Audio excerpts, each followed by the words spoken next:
ఈరోజు మన ముందున్న వాతావరణ శాస్త్ర అధ్యయన పత్రాలు, భౌగోళిక నివేదికలు ఇలా ఈ సోర్సెస్ అన్నీ గమనిస్తే ఒక అద్భుతమైన విషయం అర్థమవుతోంది. మన భూమి మీదున్న వాతావరణ ప్రాంతాలు ఏవో యాదృచ్ఛికంగా ఏర్పడినవి కావు. అవును. వాటి వెనుక ఖచ్చితమైన కారణాలున్నాయి. ఖచ్చితంగా. ఒక అద్భుతమైన ఒకదానికొకటి ముడిపడి ఉన్న గ్లోబల్ క్లైమాటిక్ ఫ్రేమ్వర్క్ దీని వెనక ఉంది. అక్షాంశాలు, పీడన మేఖలలు, పవనాల కదలికలు ఇవన్నీ కలిసి ఒక భారీ యంత్రంలాగా ఎలా పనిచేస్తాయో ఈరోజు మన సమగ్ర విశ్లేషణలో డీకోడ్ చేద్దాం. ఇదొక చాలా ఆసక్తికరమైన టాపిక్. ఎందుకంటే ఇది కేవలం వాతావరణం గురించి మాత్రమే కాదు, మానవ చరిత్ర, వ్యవసాయం, మన నాగరికత ఇవన్నీ ఈ భౌగోళిక పరిస్థితుల ఆధారంగానే రూపుదిద్దుకున్నాయి కదా. నిజమే. అసలు భూమధ్యరేఖ నుండి ధృవాల వరకు ఒక ప్రాంతంలో వర్షం ఎందుకు కురుస్తుంది, మరొక ప్రాంతం ఎడారిగా ఎందుకు మారుతుంది, ఈ క్లైమేట్ ఇంజిన్ మెకానిజం వెనక ఉన్న లాజిక్ ఏమిటో ముందుగా అర్థం చేసుకుందాం. తప్పకుండా. ఈ క్లైమేట్ ఇంజిన్ పనిచేసే విధానం అద్భుతమైన వ్యవస్థ. అంటే సూర్యుని నుండి వచ్చే ఉష్ణశక్తి మరియు భూమి భ్రమణం ఈ రెండూ కలిసి భూమిపైయున్న గాలిని నిరంతరం కదిలిస్తూ ఉంటాయి. ఆ కదిలిక వల్లే కదా ఈ పీడన మేఖలలు అంటే ప్రెషర్ బెల్ట్స్ ఏర్పడేది. సరిగ్గా చెప్పారు. ఉష్ణోగ్రతలో వచ్చే మార్పుల వల్ల గాలి ఎక్కడైతే వేడెక్కి పైకి లేస్తుందో అక్కడ అల్పపీడనం ఏర్పడుతుంది. అలాగే గాలి చల్లబడి ఎక్కడైతే కిందికి దిగుతుందో అక్కడ అధిక పీడనం ఏర్పడుతుంది. అంటే ఈ పీడన వ్యత్యాసాలను బ్యాలెన్స్ చేయడానికే గాలులు ప్రవహిస్తాయన్నమాట. అవునండి. ఈ మొత్తం ప్రక్రియను మనం ఒక బృహత్తరమైన థర్మోడైనమిక్ సిస్టంగా చూడవచ్చు. ఈ సిస్టం వల్లే ప్రపంచంలో ఆ ఖచ్చితమైన వాతావరణ ప్యాటర్న్ అనేది ఏర్పడింది. ఈ థర్మోడైనమిక్ సిస్టం గురించి మాట్లాడేటప్పుడు ముందుగా భూమధ్యరేఖ అంటే ఈక్వేటర్ గురించి మన సోర్సెస్లో ఉన్న డేటాను విశ్లేషించాలి. అమెజాన్ బేసిన్, కాంగో బేసిన్ లాంటి ప్రాంతాలు ఇందులో ఉంటాయి కదా. అవును. ఇండోనేషియా ద్వీపకల్పం కూడా ఈ ఈక్వెటోరియల్ వాతావరణం కిందకే వస్తుంది. అక్కడ ఉష్ణోగ్రతలు ఎప్పుడూ స్థిరంగా అంటే 25 నుండి 27 డిగ్రీల మధ్య ఉంటాయని మనకు తెలుసు. దానికి కారణం సూర్యకిరణాలు నిలువుగా పడటమే కదా. ఖచ్చితంగా. కానీ ఇక్కడ అసలైన సైంటిఫిక్ పాయింటేమిటంటే ఈ విపరీతమైన వేడి వల్ల ఈ ప్రాంతమంతా ఐటీసీజెడ్ అంటే ఇంటర్ ట్రాపికల్ కన్వర్జెన్స్ జోన్ అనే ఒక భారీ అల్పపీడన ద్రోణిగా మారుతుంది. ఐటీసీజెడ్ అంటే భూమి మీద అత్యంత శక్తివంతమైన అల్పపీడన ప్రాంతం. అవును. ఆ వేడికి సముద్రాలు, నదులు, చెట్ల నుండి వచ్చే తేమంతా ఆవిరై వేడెక్కిన గాలితో పాటు పైకి లేస్తుంది. ఆ గాలి పైకి వెళ్లే కొద్దీ ఉష్ణోగ్రత తగ్గిపోయి తేమ అంతా మేఘాలుగా మారుతుంది. ఆ తర్వాత ప్రతిరోజూ మధ్యాహ్నం ఉష్ణ సంవహన వర్షపాతం అదే కన్వెక్షనల్ రెయిన్ఫాల్ కురుస్తుందన్నమాట. దీన్ని మనం మూతపెట్టి మరిగిస్తున్న నీటి పాత్రతో పోల్చవచ్చు కదా. అవునండి. ఆ పోలిక చాలా బాగుంది. ఆవిరి పైకి వెళ్లి మూతకు తగిలి చల్లబడి మళ్లీ నీటి బిందువులుగా కింద పడినట్లే ఇక్కడ కూడా ప్రతిరోజూ వర్షం పడుతుంది. ఇక్కడ శీతాకాలమనేదే ఉండదు. అందుకేనేమో అక్కడ వృక్షజాలం అంత అసాధారణమైన రీతిలో పెరుగుతుంది.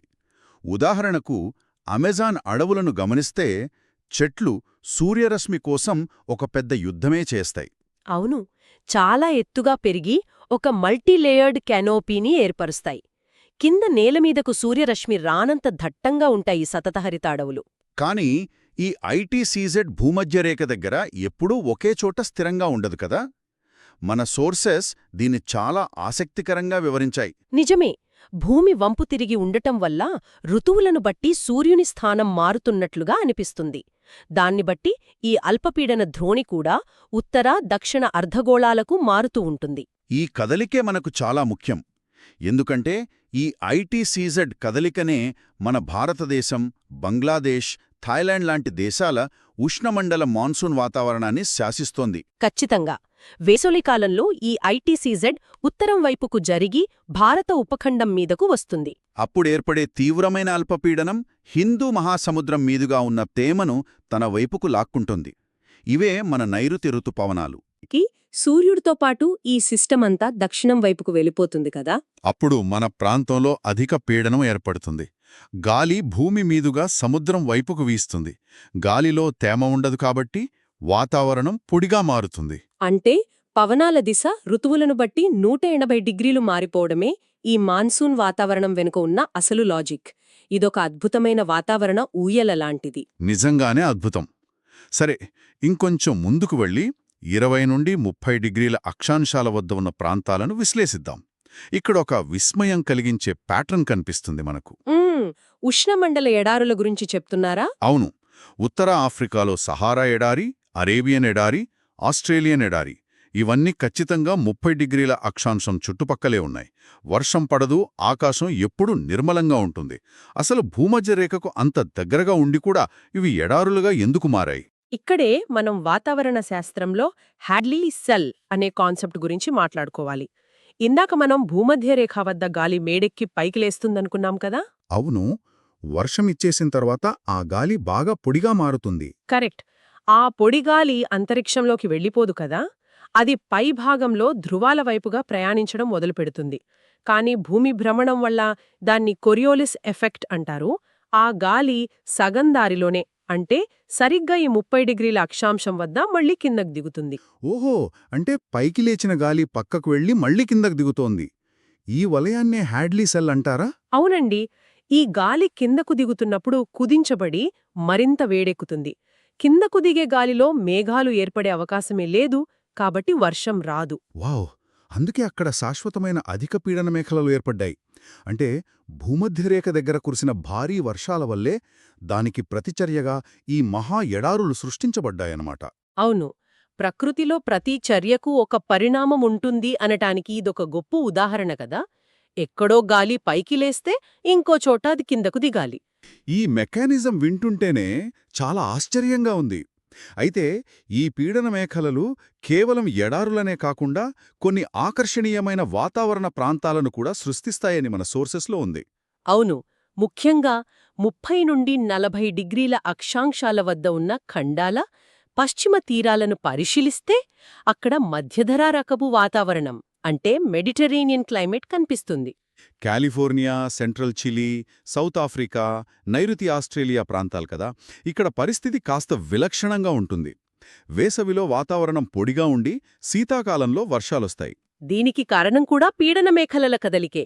వేసవిలో ఆ ఉప ఉష్ణమండల అధిక పీడనం కొద్దిగా పైకి, అంటే ఈ మధ్యధరా ప్రాంతాల మీదికి విస్తరిస్తుంది.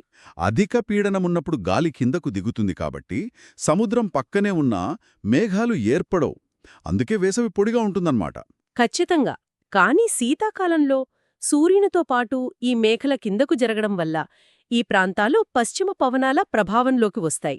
వెస్టర్లీస్ అంటారు వీటిని. ఈ పశ్చిమ పవనాలు సముద్రం మీదుగా వీస్తూ తమ వెంట సమశీతోష్ణ తుఫాన్లను తీసుకొచ్చి వర్షాన్నిస్తాయన్నమాట. అందుకే కదా అక్కడ సిట్రస్ జాతి పండ్లు, ఆలివ్, ద్రాక్ష తోటలు బాగా పెరుగుతాయి. అవును, ఆ చెట్లు వేసవిలోని కరుమును తట్టుకోవడానికి మందపాటి ఆకులను, లోతైన వేర్లను అభివృద్ధి చేసుకున్నాయి. ఆ వాతావరణమే అక్కడ వ్యవసాయాన్ని పూర్తిగా మార్చేసింది. అయితే ఇక్కడే ఒక అద్భుతమైన పారాడాక్స్ గురించి మన పత్రాలు ప్రస్తావించాయి. అదే 30 నుండి 40 డిగ్రీల అక్షాంశాల వద్ద ఉంటూ ఖండాల తూర్పు తీరాలకు వెళ్తే పరిస్థితి పూర్తిగా భిన్నంగా ఉంటుంది.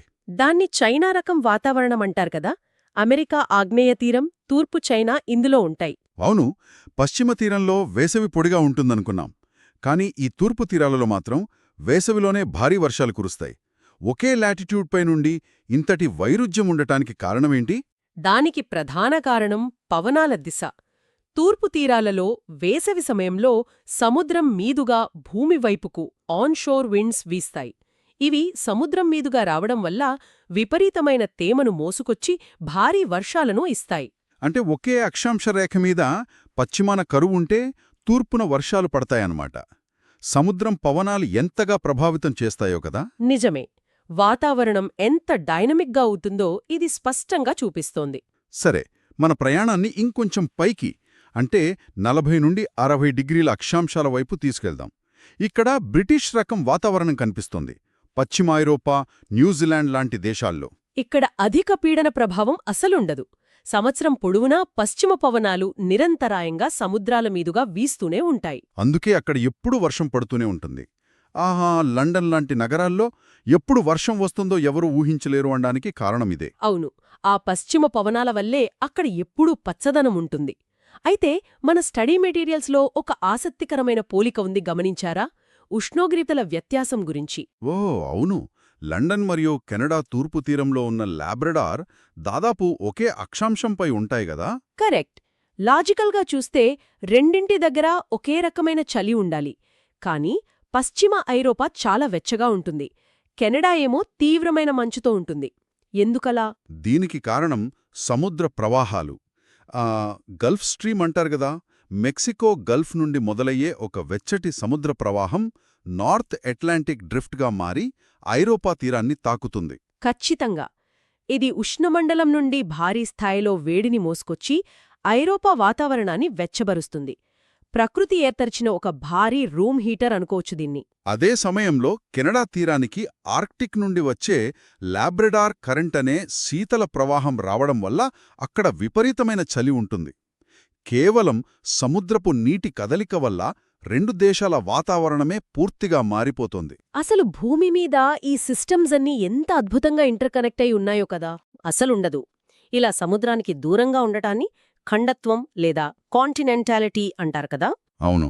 దీనివల్ల వేసవి మామూలుగానే ఉన్నా శీతాకాలంలో ఉష్ణోగ్రతలు అనూహ్యంగా పడిపోతాయి. రష్యాలో -50 డిగ్రీలు కూడా నమోదవుతుంది. అంతటి తీవ్రమైన చలిని తట్టుకోవడమంటే ఆషామాషీ కాదు. కాని ఈ టైగా ప్రాంతంలోని ప్రపంచంలో అతిపెద్ద అటవీ విస్తీర్ణముంది. అవును. ఆ కోనిఫెరస్ అడవులు గదా, పైన్, స్ప్రూస్ చెట్లు, అవి ఆ చలికి ఎలా బతుకుతాయి? ఇక్కడే ప్రకృతి అడాప్టేషన్ కనిపిస్తుంది. ఆ చెట్లకు సాధారణ ఆకులుంటే చలికి వాటిలోని నీరు గడ్డకట్టి ఆకులు రాలిపోతాయి. అందుకే అవి తమ ఆకులను సూదుల ఆకారంలోకి మార్చుకున్నాయి. ఓహో, అంటే నీటి నష్టం జరగకుండా ఉండడానికి ఆ సూది ఆకారపు ఆకులపై మైనంలాంటి పూత కూడా ఉంటుందన్నమాట. అవునండి. అంతేకాదు, చెట్లన్నీ ఒక శంఖు ఆకారంలో అంటే కోనికల్ షేప్లో ఉంటాయి. దీనివల్ల మంచు కొమ్మల మీద పేరుకోపోకుండా సులభంగా జారి కింద పడిపోతుంది. కొమ్మలు విరక్కుండా ఉంటాయి. పరిస్థితులకు తగ్గట్లుగా జీవజాలం ఎలా మారుతుందో చెప్పడానికి ఇదొక గొప్ప ఉదాహరణ. ఇక చివరగా వాతావరణ పటంలో అత్యంత ఎగువన ఉన్న టండ్రా ప్రాంతాన్ని పరిశీలిద్దాం. 70 డిగ్రీలకు పైబడిన అక్షాంశాలు. ఆర్కిటిక్ మహాసముద్రం చుట్టూ ఉన్న కెనడా, గ్రీన్లాండ్ అంచులు ఇక్కడ ఉంటాయి. ఇక్కడొక ముఖ్యమైన వాస్తవమేంటంటే ఇక్కడ అసలు చెట్లే పెరగవు. దానికి కారణం కేవలం చలి మాత్రమే కాదు కదా, నేల లోపల ఉన్న పర్మాఫ్రాస్ట్ కారణం అని మన సోర్సెస్ చెప్తున్నాయి. ఖచ్చితంగా. పర్మాఫ్రాస్ట్ అంటే సంవత్సరాల తరబడి శాశ్వతంగా గడ్డకట్టి ఉన్న నేల. వేసవిలో మంచు కొంచెం కరిగినా అది నేల పైభాగంలో మాత్రమే జరుగుతుంది. లోపల నేల రాతిలాగా గడ్డగట్టే ఉంటుంది. అంటే చెట్ల వేర్లు లోపలికి చొచ్చుకుపోవడానికి అస్సలు అవకాశం లేదు. అవును. అందుకే అక్కడ నాచు, లైకన్లు, చిన్న చిన్న పొదలు మాత్రమే బతుకుతాయి. ఇదొక అత్యంత కఠినమైన పర్యావరణ వ్యవస్థ. మనం ఇప్పటివరకు చర్చించిన ఈ వాతావరణ ప్రాంతాలన్నింటినీ ఒక క్రమంలో గమనిస్తే ఒక నిర్దిష్టమైన చైన్ రియాక్షన్ స్పష్టంగా కనిపిస్తోంది కదా. ఖచ్చితంగా కనిపిస్తోంది. భూమధ్యరేఖ వద్ద వేడిగాలి పైకి లేవడం, అది 30 డిగ్రీల వద్ద కిందటు దిగి ఎడారులను సృష్టించడం. అలాగే పీడన మేఖలల కదలిక వల్ల మధ్యధరా తీరాలలో విలక్షణమైన వాతావరణం, ఆ తర్వాత పశ్చిమ పవనాల వల్ల ఐరోపాలో నిరంతర వర్షాలు, చివరకు ధృవాల వద్ద గడ్డకట్టే చలి. ఇవన్నీ కేవలం పట్టంలో గీసిన గీతలు కావు. భూమి తన ఉష్ణోగ్రతను సమతుల్యం చేసుకోవడానికి వాడుకునే ఒక ప్రాక్టికల్ మెకానిజం ఇది. నిజమే. ప్రతి అక్షాంశం, ప్రతి పీడన మేఖల మన ఆధునిక ప్రపంచ రూపురేఖలను నిర్ణయించాయి. అయితే ఈ సమగ్ర అధ్యయనాన్ని ముగించే ముందు మనందరం గంభీరంగా ఆలోచించాల్సిన ఒక అంశముంది. చెప్పండి. ఈ పీడన మేఖలలు, పవనాలు, సముద్ర ప్రవాహాలు ఇవన్నీ కొన్ని వేల సంవత్సరాలుగా ఒక స్థిరమైన బ్యాలెన్స్తో పనిచేస్తున్నాయి. కానీ ఇప్పుడు గ్లోబల్ వార్మింగ్ కారణంగా భూమి సగటు ఉష్ణోగ్రతలు పెరుగుతున్నాయి గదా.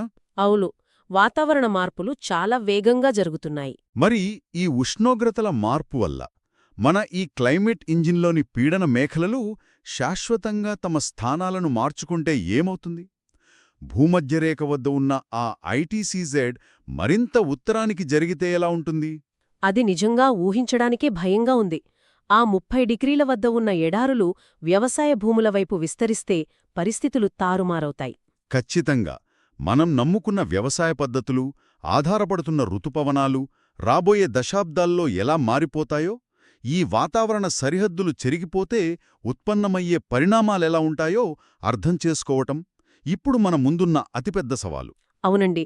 ప్రకృతి సమతుల్యత దెబ్బతింటే దాని ప్రభావం మనం ఊహించలేనంత తీవ్రంగా ఉంటుంది. మన భవిష్యత్తు ఎలా ఉండబోతుందో ఊహించడం చాలా ఆసక్తికరంగా, అదే సమయంలో కొంచెం ఆందోళనకరంగా కూడా ఉంది కదూ. ఈ ఆలోచనతో ఈనాటి మన సమగ్ర విశ్లేషణను ముగిద్దాం. విన్నందుకు ధన్యవాదాలు.